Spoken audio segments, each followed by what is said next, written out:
మన పునీతులు మన కొరకు ప్రభుని చెంత నిరంతరము ప్రార్థించు మధ్యవర్తులు. మన పునీతులు మనలను ప్రభుని వద్దకు నడిపించు మార్గచూపరు. మన పునీతులు సకల విపత్తుల నుండి సాతాను శక్తుల నుండి కాపాడు సంరక్షకులు. మన పునీతులు భగవంతునికి భక్తునికి అనుసంధానమైన ఆత్మీయ శక్తులు మన పునీతులు. అటువంటి మన పునీతుల గురించి ఈరోజు నవంబర్ 1వ తారీఖున ధ్యానించుకునుట మరియు స్మరించుకునుట మంచిది. మన పునీతులను వివిధ రకములుగా విభజించవచ్చు. మొదటిగా పాత నిబంధన యందు దైవ సంకల్పంను నెరవేర్చిన అనేక మంది పుణ్యపురుషులు, స్త్రీలు మరియు ప్రవక్తలు. నూతన నిబంధన యందు దైవ ప్రణాళికను సంపూర్ణపరచడానికి తమను తాము అంకితమనర్చుకున్నటువంటి కన్య మరియమ్మ మరియు పునీత జోజప్ప గారులతో పాటు దైవ ప్రణాళికలో భాగస్థులైనటువంటి అనేక మంది పుణ్యపురుషులు, స్త్రీలు, క్రీస్తు ప్రభుని కొరకు రక్తమును చిందించిన పావన పసిబిడ్డలు, వేద సాక్షులు, అపోస్తులు, గురువులు, కన్యాస్త్రీలు, వేదాంతులు, పండితులు మరియు తల్లి శ్రీసభ చేత గుర్తించబడి పునీతులుగా కొనియాడబడుతున్నటువంటి కొన్ని వేలాది, లక్షలాది, కోట్లాది మంది పుణ్య పురుషులు, స్త్రీలు మన పునీతులు. తల్లి శ్రీసభ చేత గుర్తించబడి కొనియాడబడుతున్నటువంటి వారు మాత్రమే కాక, క్రీస్తునందు విశ్వాసం నుంచి సువిశేష గ్రంథ పఠనముల యొక్క విలువలను గుర్తెరిగి తమ జీవితమును మార్చుకున్న ప్రతి ఒక్కరూ పునీతుడు. అదేవిధముగా సువిశేష విలువల ద్వారా పాపపు జీవితమును ముగించి పుణ్య జీవితంలోకి మంచి జీవితమును నడుస్తున్నటువంటి ప్రవేశించినటువంటి ప్రతి ఒక్కరూ కూడా పునీతులే.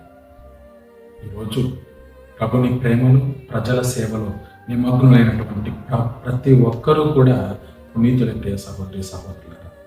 ఈ రోజు ఒక ప్రత్యేకత ఏంటంటే, ఎవరైతే తమ జీవితంను మార్చుకొని మరల్చుకొని ప్రభుని యందు నిమగ్నులై ప్రజల సేవలో ధరించిపోయినటువంటి ప్రతి ఒక్కరిని కూడా స్మరించుకోవటం ఈరోజు ప్రత్యేకత. పునీతులుగా కొనియాడబడుతున్నటువంటి వారు మరియు మంచి వ్యక్తులుగా జీవిస్తున్నటువంటి వారి నుండి ఈరోజు మనం నేర్చుకోవలసిన అంశం ఏమిటంటే, ప్రతి ఒక్క పునీతుని వెనుక గతములో ఒక పాపం ఉంటుంది.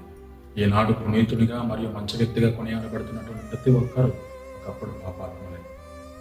గతము మనకు పాఠములను, గుణపాఠములను, జీవిత పాఠములను నేర్పిస్తే భవిష్యత్తు మనకు ఎప్పుడూ కూడా అవకాశాన్ని ఇస్తుంది. ఈ పునీతుల యొక్క జీవన విధానము ద్వారా మనం నేర్చుకోవలసిన అంశం కూడా ఇదే ప్రియ సహోదరి సహోదరుడు. భవిష్యత్తు వైపు మనం ముందడుగులు వేస్తూ మన జీవితములను మార్చుకుంటూ మరల్చుకుంటూ ప్రభుని వద్దకు చేరువవ్వటంలోనే మన జీవిత గమ్యం ఉన్నదని మనం నేర్చుకోవాలి, తెలుసుకోవాలి. ఈ పునీతుల యొక్క జీవన విధానము మనలను ప్రేరేపించాలి, ప్రభుని వద్దకు చేర్చాలి, ప్రజల వద్దకు తీసుకువెళ్ళాలి. ప్రభుని ప్రేమలో, ప్రజల సేవలో మన జీవితమును అంకితమనర్చుకోవాలి. పుట్టుకతోనే ఎవరు పుణ్యాత్ములు కాదు ప్రియులారా. మనం జన్మపాపంలో జన్మించినప్పటికీ మన మరణము మనకు చేరువయ్యే కొద్దీ మన నడవడికను, ఆలోచన విధానాన్ని, ప్రవర్తనను, తీరుని ఇరుగు పొరుగు వారితో కలిసి ఉండేటటువంటి సత్సంబంధాలను మెరుగుపరుచుకోవటమే ఈనాటి పునీతుల నుండి మనం నేర్చుకోవలసినటువంటి విషయం. మరణం ఎప్పుడు వస్తుందో ఎవరికీ తెలియదు, కానీ మనం సంసిద్ధంగా ఉన్నామా లేదా? మరణించే అది ఇప్పుడు వచ్చినా, ఈ క్షణం వచ్చినా కానీ నేను మరణించుటకు సిద్ధంగా ఉన్నాను, ప్రభుని చెంతకు చేరుటకు నేను సిద్ధంగా ఉన్నాను. పునీతునిగా, ఒక మంచి వ్యక్తిగా నా జీవితాన్ని నేను జీవించాను అనేటటువంటి విషయమును ధ్యానించుకోవటం ఎంతో అవసరం మనకు. ఈ పునీతుల యొక్క జీవన విధానం మనం మార్చాలని, వారి యొక్క జీవన విధానం మనల్ని ప్రేరేపించాలని, వారు నడిచినటువంటి దారిలోనే మనము కూడా నడుస్తూ ప్రభుని ప్రేమలో, ప్రజల సేవలో ధరించిపోవాలని ప్రార్థిద్దాం, కోరుకుందాం, ఆశిద్దాం. ఆమేన్.